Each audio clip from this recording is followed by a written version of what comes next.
Hey everyone, welcome in Sony Educational Coaching Center. Today we are doing our chapter number 21 Future Continue Tense. जैसा कि आपको नाम से पता लग रहा है कि हमारा क्या है, फ्यूचर कंटिन्यू मीन्स जो चीज़ लगातार चलती है, तो ये हमारा है फ्यूचर कंटिन्यू टेंस। सबसे हम पहले देखते हैं इसकी हिंदी में पहचान। इसकी हिंदी में पहचान होगी रहा होगा, रहे होंगे और रही होगी। इट मीन्स वो ये काम कर रहे होंगे, वो स्कूल जा रहे होंगे, वो खाना खा रहे होंगे। तो इस तरीके से रहा होगा, रहे होंगे और रही होगी। फिर आती है हमारी इंग्लिश की आइडेंटिफिकेशन कि हम टेंस किस में करते हैं, इंग्लिश में कर रहे हैं। हमारे एग्जाम में क्या आती है, वर्ब फिलअप करने के लिए आती है और उसके अंदर हमें हिंदी दी हुई नहीं होती। तो उस टेंस को पहचानने के लिए कि हम इसको कैसे रिकॉग्नाइज कर सकते हैं, किस तरीके से हम इसको आइडेंटिफाई कर सकते हैं कि ये हमारा कौन सा टेंस है और हमें कौन सी वर्ब फिलअप करनी है, तो उसके लिए हमें इंग्लिश की आइडेंटिफिकेशन को तो ध्यान रखना ही पड़ेगा। तो सबसे पहले हमारा आता है टुमारो।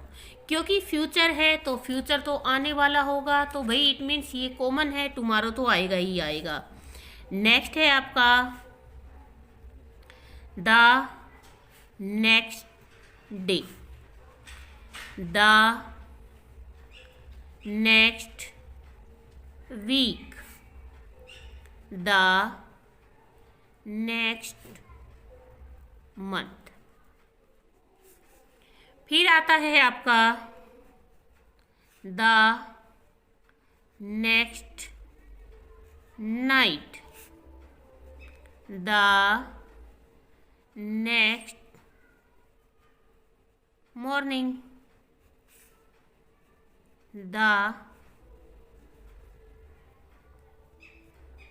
फॉलोइंग डे,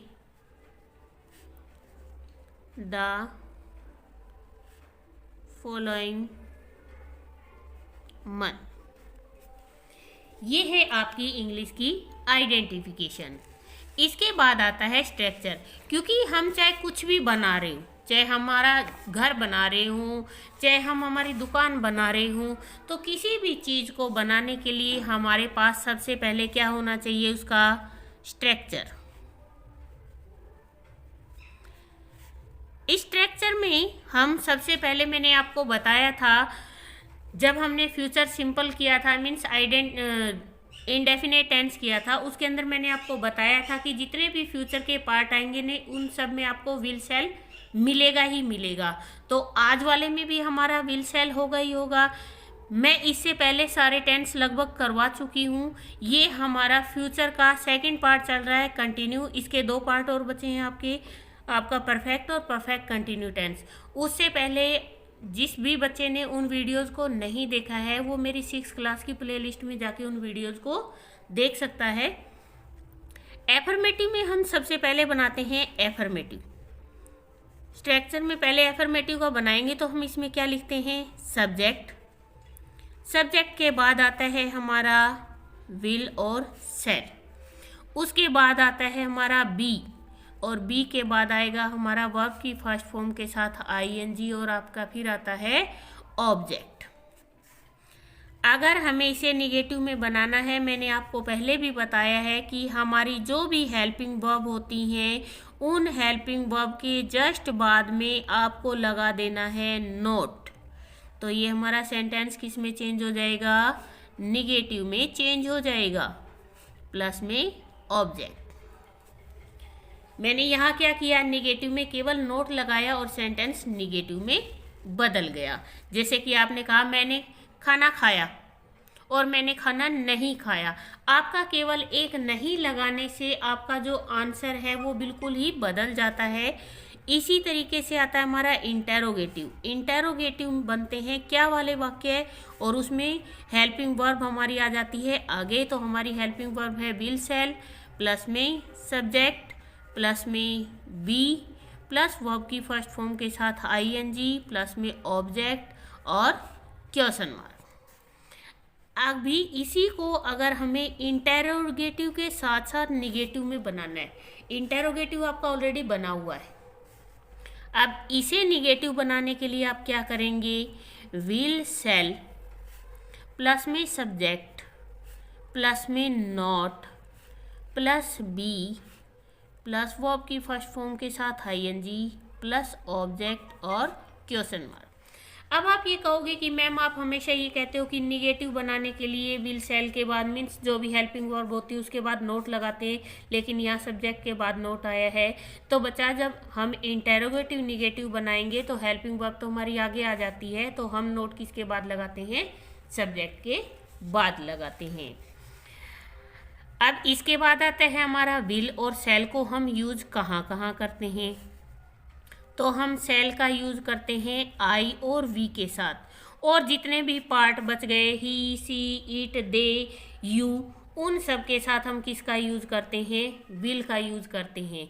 लेकिन कई बार ऐसा होता है कि हमें ध्यान नहीं रहता सेल लगाना, उस टाइम में अगर आप आई और वी के साथ विल का भी यूज कर लोगे तो भी आपका सेंटेंस रॉन्ग नहीं होगा। Now we are doing exercise, और एक्सरसाइज स्टार्ट करने से पहले आप लोगों से छोटी सी रिक्वेस्ट है, अगर आप मेरे चैनल पे नए हैं तो प्लीज़ चैनल को सब्सक्राइब कर लीजिए और बेल का आइकन दबा लीजिए ताकि नए आने वाले वीडियोज़ के आपको नोटिफिकेशन मिल सके। पहले है आपका fill in the blanks with the future continue tense. Future continue tense मैं आपको बताया विल सेल के साथ बी और उसके साथ वर्ब की फर्स्ट फॉर्म के साथ आईएनजी। यहाँ पे आपको वर्ब की फर्स्ट फॉर्म दी हुई है, the peon will be ringing the bell by 9 o'clock। Next आपका आता है Priya will be talking too much there. यहाँ पे वर्ब की फर्स्ट फॉर्म दी हुई है, आपको यहाँ पे विल सेल और बी लगाना है, तो डॉग के साथ क्या लगेगा, विल बी, और बार के साथ लग गया आपका ING barking. The students will be making, जब आप आईएनजी लगाओगे तो ई को रिमूव कर देना। नेक्स्ट है we shall be bathing sorry. इसके बाद आता है सेंटेंस को इंटेरोगेटिव और निगेटिव में बदलना है, तो मैंने सबसे ऊपर लिख रखे हैं निगेटिव, जहां मैंने एन लगा रखा है इसका मतलब ये निगेटिव है, और आई लगा रखा है इट मीन्स ये सेंटेंस हमारा इंटेरोगेटिव है। फर्स्ट है माई grandfather will be watering the plant. मैंने आपको हमेशा से एक ही चीज़ समझाई है कि अगर आपको अपना सेंटेंस निगेटिव में चेंज करना है तो आपके पास is, am, are, was, were, has, have, had, will, shall जो भी हेल्पिंग वर्ब दी हुई है आपको, उस हेल्पिंग वर्ब के जस्ट बाद में अगर आप नोट लगा देते हो तो आपका सेंटेंस निगेटिव में ऑटोमेटिक ही चेंज हो जाएगा। जैसे यहाँ पे माई ग्रैंडफादर विल के बाद मैंने लगा दिया note, will not B watering the plant. अगर ये आपके इंटेरोगेटिव बनाना है तो यहाँ पे आएगा आपका विल, और आपका जो सब्जेक्ट है माई ग्रैंडफादर वो पीछे चला जाएगा, will my grandfather be watering the plants, और लास्ट में लग जाएगा आपका question mark. Meeta will be playing there, Meeta will not be playing there. Interrogative बनाते हुए बन जाएगा will Meeta be playing there. Next है आपका I will be driving at 10 o'clock, I will not be driving at 10 o'clock, और will I be driving at 10 o'clock, और last में लग जाएगा आपका क्वेश्चन मार्क। नेक्स्ट है आपका I shall be helping you any time, तो निगेटिव नोट बनाने के लिए नोट लगा दिया, I shall not be helping you any time, और shall I be helping you any time, और लास्ट में लग जाएगा आपका क्वेश्चन मार्क। इसके बाद है we shall be going to Noida for a trip, we shall not be going to Noida for a trip, और नेक्स्ट है आपका शैल we be going to Noida for a trip, और लास्ट में लग जाएगा आपका क्वेश्चन मार्क। इसके बाद आता है आपका change the following sentence into positive sentence. Change the following sentences into positive sentence. आपको यहाँ पॉजिटिव फॉर्म में लेके आना है। अगर आपको सेंटेंस पॉजिटिव फॉर्म में लेके आना है तो जो भी उसमें नोट लगा होता है उसको हम रिमूव कर देते हैं, तो हमारा सेंटेंस पॉजिटिव फॉर्म में आ जाता है। अगर वो इंटेरोगेटिव में होता है तो हमारा जो सब्जेक्ट और वर्ब होती है हम उन दोनों को क्या कर देते हैं, उनकी जगह से उठाकर दूसरी जगह पे रख देते हैं। जैसे यहाँ पे आपको दे रखा है विल और यू, हम क्या करेंगे, इन दोनों का रिप्लेसमेंट कर देते हैं, यू आगे ले आते हैं, विल पीछे ले आते हैं और लास्ट का क्वेश्चन मार्क रिमूव कर देते हैं।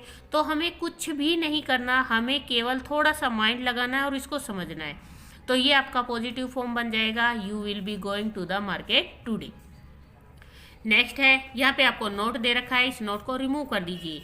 आई shall be doing my homework, this man will be running fast, यहाँ भी आपको नोट दे रखा है, मैंने उड़ा दिया इस नोट को और यहाँ पे दिस मैन को आगे ले आओ और विल को पीछे, क्योंकि ये साथ में क्या है, इंटेरोगेटिव भी है।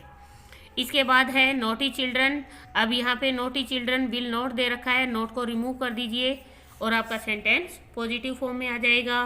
नेक्स्ट है शैल बी, आप बी और शैल को क्या कर दी, इनकी जगह को रिप्लेसमेंट कर देते हैं और क्वेश्चन मार्क को रिमूव कर देते हैं। ये है आपका चैप्टर नंबर 21। प्लीज़ वीडियो को शेयर करें, लाइक करें एंड कमेंट करें। Thank you.